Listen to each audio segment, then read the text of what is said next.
Hello everyone, it's Diane at Beyond the Sewing Room. Welcome to my channel. So today I'm going to be doing a little make.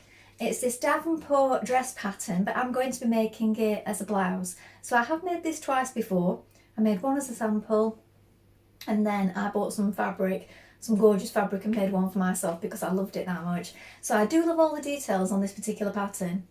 I love the way it comes into a lovely ruffle here at the sleeve, the gathered neckline into an elastic casing here, and it's got so many nice features. However, I bought just 1 metre of this fabric recently that I did share with the little cacti on it, and I really want to use that. So I haven't got enough for a dress. I am going to make a blouse with it. My intention was to make a blouse with that fabric, and I've decided this is going to be what I use, and I'm going to show you what I've done. So far I've just cut it out. This does mean that where it stops here at the waist and goes into a drawstring, instead of adding the skirt panels, I've had to lengthen the panels for the blouse, and then at the back it's also got a yoke, so I've had to lengthen the bottom panel of the back as well. I've kept the sleeves the same, but I won't be adding a ruffle this time, just to make it a little bit different. So I'm going to show you what I've done. Now, in case you forgot or no, you didn't see the previous video where I shared this fabric, this is the fabric that I'm using, and here you can see this is the bodice back, so this is the part that goes below the yoke. So normally it would stop there. I've measured myself where I want it to lie, so I want it to either just sit outside below the waistline or to tuck in. So I've had to measure myself from here down to where I want to have it finished. So that's what you'll have to do if you're doing this also. So this is how much I've added. As you can see, it's quite a lot, because normally that would be your waist point, and then there would be a casing and the skirt, but obviously we're not having that, and we do also want to allow for a hem. So I always think it's best to add a little bit extra, and then you can decide what you want to do with the hem after. So that's the back piece, and then on the front piece, obviously you haven't got that yoke bit at the top, so this one is a little bit longer, look. And then here we have those side pieces that add to the sleeve. So those are the pieces that I've had to change. Obviously I haven't had to change the sleeves because I'm keeping them the same. The only thing that I'm omitting is that little frill at the top there. So we won't be having that on this particular blouse, but we will be having that nice little detail here. Now I had thought if you wanted to, you could probably do that in a different colour, or maybe you could make it in lace, the same colour as your blouse. That would be really nice. Maybe I'll do that in a future video. Because I know I'll be making this lots more times. So I'm going to get on with that now, and we'll have a little chat in a moment when it's finished, and then you can have a look at it.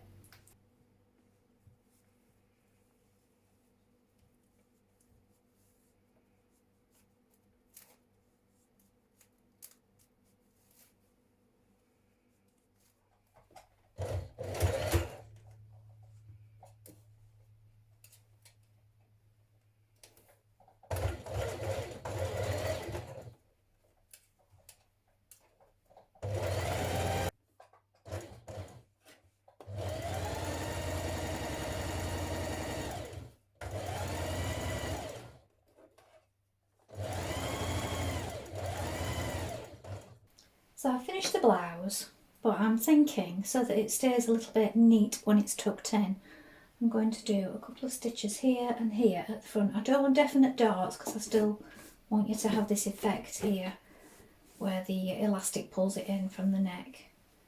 So just so that it hangs neatly when it's tucked in, I'm just going to do a few stitches here and a few stitches here, so there's sort of tucks at the front. And the back obviously has the yoke effect. So here it is. I decided to take out those 2 pleats because I didn't like them, but you have to try these things, don't you? So the sleeve detail and the yoke back. So I've got it out loose at the moment, but obviously you could tuck it in. If I'm wearing a higher jeans or a higher skirt, I would definitely have it tucked in. These are quite low, but I suppose you could still tuck it in a little bit.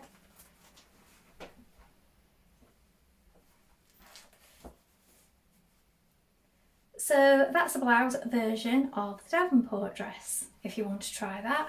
It's just easy enough just to change it up a little bit. So I almost forgot to mention what I'm wearing again, because I know sometimes people like to know what patterns I've used for the various things that I've made that I'm wearing, because I make all my clothes. So this particular cardigan today is another Marlowe cardigan, or Marlowe sweater. So I had one on a few days ago in a previous video, a grey long line one. This one is the crop version. So I did the crop version and I've put oversized buttons on it. And this again is a fur back one. So it's really warm. In fact, it's really cold today in England, and I've been up here working in my little room and it is so warm that I've had to take it off a couple of times. So that is a good sign, isn't it? So it's really thick. My husband doesn't like it because he doesn't like the design, but I really like it because I think it's really nice for the winter with the woodland creatures on. And it was another one that I just squeezed out of the smallest amount of fabric, because I like to do that when I can, especially when the fabric's more expensive as well. So as I said, this is a short version, so I'll stand up so you can see. So it just comes to the top of my jeans, just here like this. And I really did get a little bit creative with the placement on the band on this one to eke out the smallest amount, because I put a section there in the middle, you can see. Didn't have enough to go all the way along, so I had to add a section centre back. But you can't tell when it's on. There was enough for the cuffs and everything. And these are the two big buttons that I've put on this particular short one. As you can see, the short version doesn't have the pockets in, but I suppose you could add some pockets if you wanted. They would be right up here, but if you wanted them for, you know, practical purposes, you could do some shape ones going from the band here into the side if you just wanted them to keep things in. But yeah, the short one doesn't have the pockets on. Two long ones do, so I'll be wearing my third one another day, so you can see that one being worn as well.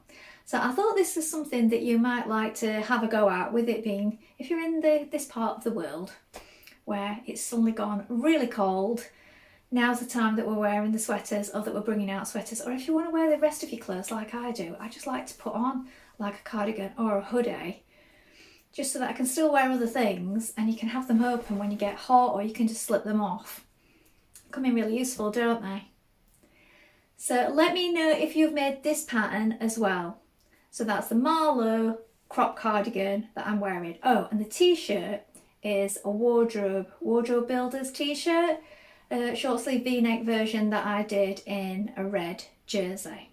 So that's what I'm wearing underneath. And the jeans are just really old ones that were just ready to wear ones that I bought many, many years ago. And they've been stitched and they've been taken in and modified a few times now. And I just wear these when I'm doing things around the house and taking the dog for a walk sometimes. So that's what I'm wearing today. So have you changed this pattern and made it into a blouse or anything like that? I mean, I'm sure there's lots of different ways you could do it. You could still keep the drawstring and part of the skirt and then just make it just a small little frill on the bottom. But I wanted to be able to tuck this in, so that's why I didn't go for that. I mean, I thought about adding those pleats. I had a little go with them and then had a look. They just looked odd, so I've taken those out. I've also left off the frill at the shoulder this time, just to make it a little different, and also because it's winter. And although it's a blouse, I have got something under it, and I'll probably be wearing a jacket with it. And the frill, if you're wearing a jacket on and off all the time, will get sort of knocked out of shape and probably pressed up. So when you take your jacket off, the frill might be stuck up in a weird way. So that's why I decided to leave it off this blouse. A few other things I have noted, and I'm sure a few of you are going to pick up on it as well, is that if you're using a patterned fabric like I am, again, I know, love the patterned fabrics, but if you use a plain one, you will see these details here at the shoulders, and also probably the neck elastic and so on. They'll be more obvious, and maybe even the yoke at the back would be more obvious, but I feel you can see it, and I'm still happy with those details. But if you want them to really stand out, you could just use plain fabric and then they would stand out much better. So let me know if you've made the dress or if you've hacked it into a blouse like I've done in the comments below, and I look forward to hearing from you. So I'm going to work on my other fabric now, which is the brown fabric that I bought to make into a shirt. Now, I don't know if it's going to be a shirt after all that, because now that I've opened it out, it was much narrower. I didn't check when I bought it the actual width, because of the kind of cotton fabric that it is. It's a really narrow piece. So although I bought 1.5 meters, it's just really narrow, and I don't know if I'm going to get that shirt. In fact, I don't think I will.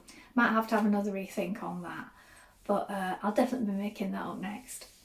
So come back soon for some more sewing, and thank you so much for watching. Bye for now.